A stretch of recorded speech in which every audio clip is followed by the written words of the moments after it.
Ministerios Buscando de Dios presenta al pastor Jorge Hernández Toca con un consejo de la palabra de Dios.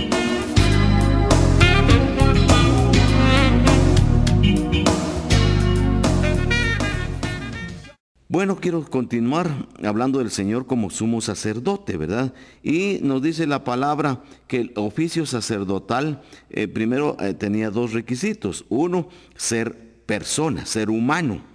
Y el segundo, ser llamado por Dios. Esos son los dos requisitos.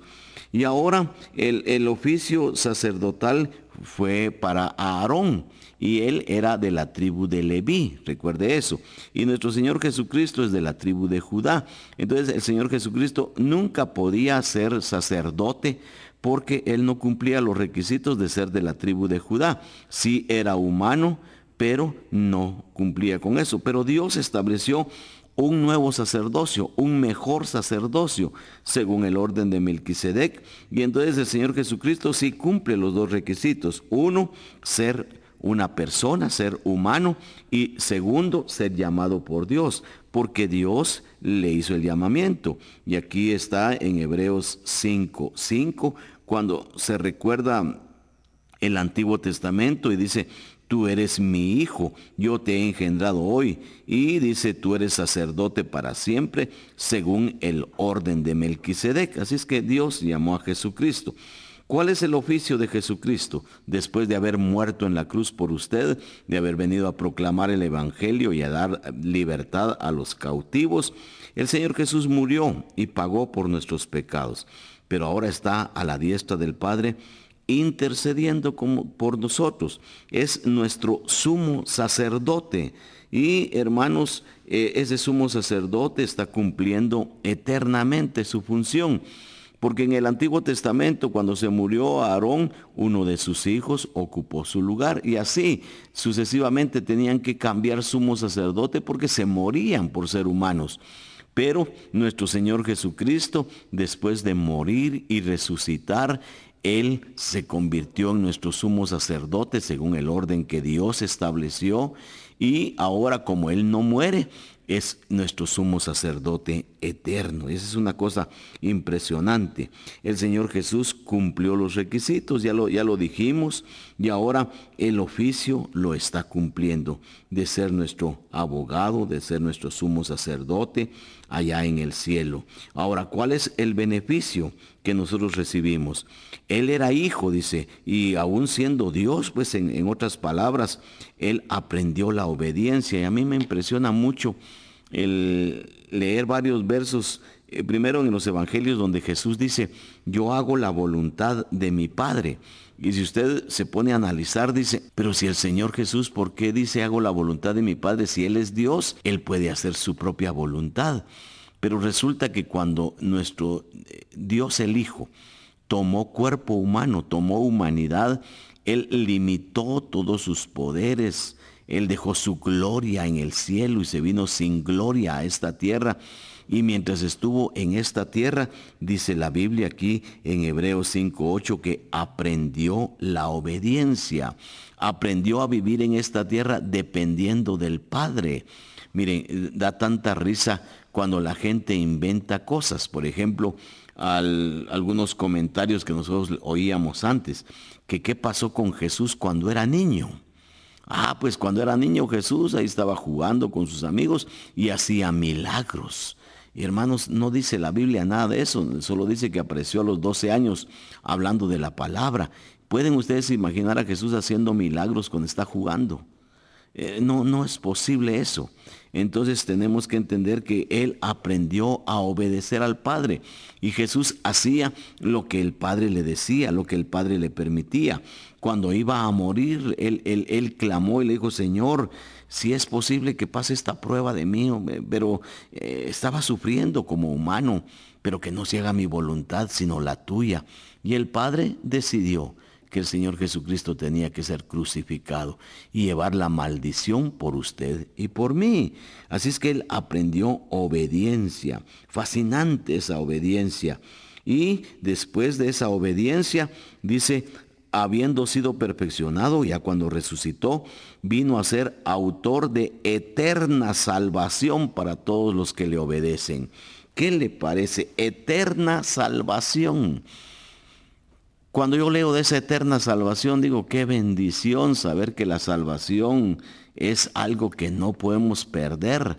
Nunca lo hemos merecido. Nos lo regaló Romanos capítulo 5, matando a su Hijo cuando éramos sus enemigos. Y ahora, por los méritos de Cristo, que somos hechos hijos de Dios, ¿cómo nos va a mandar al infierno? Si cuando estábamos condenados, Él nos sacó, nos rescató. Ahora que somos hijos, claro que puede disciplinarnos en esta tierra, pero la salvación es eterna para nosotros, una eterna salvación. Bendito sea Dios, porque eso me da tranquilidad, que aunque soy humano, no soy perfecto y tengo tantas luchas, tengo a un Dios que logró eterna salvación. Bendito sea mi Dios, y ojalá que usted sea una persona agradecida, y que al ser agradecida lo muestre. Es que, ¿sabe cuál es el problema nuestro? Muchos de nosotros decimos que somos agradecidos. Yo sí estoy agradecido con Dios, hermano. Me ha dado muchas cosas. Pero, hermano, la gratitud no se debe mostrar solamente con palabras. La gratitud tiene que ser algo práctico, no solo teórico. Yo estoy agradecido con mi mamá porque me dio el mensaje de salvación y porque me guió a Cristo y porque en momentos tan difíciles que pasamos, ella siempre nos dio nuestra comidita, sí, pero ahora que su madrecita o su padre necesitan la ayuda económica suya, usted solamente con decir, estoy agradecido con ellos, no, usted tiene que aportar. Y patojos, ojalá que aprendan esto, que ustedes su gratitud deben mostrarla a sus padres ayudándoles, sirviéndoles. Y yo recuerdo, yo antes de entrar a la universidad, yo al graduarme de secundaria ya tuve que trabajar porque hubo una situación difícil en mi casa cuando yo tenía 16 años y entonces me puse a trabajar. Yo trabajaba de noche y a las 7 de la mañana ya iba para la universidad, a la que fue terrible acostarse 2 de la mañana y a las 7 estar estudiando. Era sumamente difícil, pero yo no podía dejar el trabajo porque los centavitos que yo ganaba algo servían para que yo ayudara a mi casa. La gratitud hay que mostrarla, no solo decirlo. Y cuando usted dice es que yo estoy muy agradecido con Dios porque tan bueno que ha sido conmigo, muéstreselo. Y en nuestra iglesia tenemos una expresión que creo yo que sintetiza, que resume nuestra gratitud a Dios. 3 palabras: fidelidad, santidad, servicio. Ahí está todo mezclado, unido, su gratitud. Usted está agradecido con Dios, viva en fidelidad a Él, sea leal a su Dios. Santidad, no peque, trate de no ofender a Dios, trate de vivir una vida recta. Y servicio, usted y yo tenemos que servir. Y una de las formas mejores de servir que Dios nos ha dado y encomendado, hermanos, es el que hablemos de Jesucristo, el que cumplamos la gran comisión. Ahí es donde usted va a mostrar su gratitud al Señor. Hermano, yo quiero pedirle en el nombre de Jesús, muestre su gratitud. Y lo que estoy enfocando hoy es que usted y yo tenemos que hablar de Jesucristo. Algunas personas no hablan de Jesucristo porque no tienen la solvencia moral para hablar de Él, porque no están viviendo una vida de fidelidad, una vida de santidad, y de ahí resulta que hay muchos hermanos que ellos mismos se titulan, es que soy caído usted, soy caído. Acabo de estar hablando con una señora y cuando yo le dije que yo era cristiano, me dice, yo también, fíjese que soy caída. Y yo quiero que el Señor me hable, me cambie, que me cambie mi trabajo para que le pueda honrar.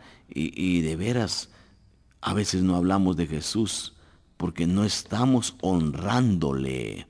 Yo no puedo hablarles de Jesucito a mis hijos si yo no vivo a Jesús en el hogar, si yo no muestro el amor de Jesús en el hogar, si yo no trato bien a mi pareja, si yo no trato con respeto a mis hijos. ¿Qué van a creer mis hijos que Jesús cambia si no nos ha cambiado a nosotros? Hermano, necesitamos tanto, de veras se lo pido, el tener una vida de santidad, de fidelidad a Dios, porque ahí principia usted a respaldar las palabras que va a externar. Cuando usted habla de que Jesús cambia, de que Jesús limpia pecados, de que lo más bello que a uno le sucede es tener la vida eterna y tener un cambio de vida en esta tierra. Hermano, necesitamos respaldarlo con una vida que honre al Señor. Y le vuelvo a repetir en estos segundos que me quedan, por favor, busque a Jesucristo, viva a Jesucristo, sea lleno de ese poder del Espíritu Santo, que la palabra que mencionamos en el programa anterior de Hebreos 4:12, que la palabra de Dios es viva y eficaz y es más cortante que toda espada de dos filos. Penetra y parte hasta llegar al alma, al espíritu, a las coyunturas y discierne las intenciones del corazón. Hermano, debemos dejar que ese poder de Dios trabaje en nosotros para que nosotros podamos experimentar esa bendición, para que la gente note que hay cambio en nuestras vidas y entonces podemos abrir nuestros labios, que es nuestra obligación, y compartir el mensaje que salva. ¿Cuánta gente se va al infierno? Porque usted y yo tenemos los labios cerrados. Abramos nuestros labios, pero respaldados con el poder que el Señor da. Viviendo una vida de santidad, una vida de servicio. Busque su iglesia, acérquese a su pastor, involúcrese en la obra y Dios va a bendecir su vida. Deseo que Dios les bendiga. Ministerio Buscando de Dios presentó la palabra de Dios en labios del pastor Jorge Hernández Toca.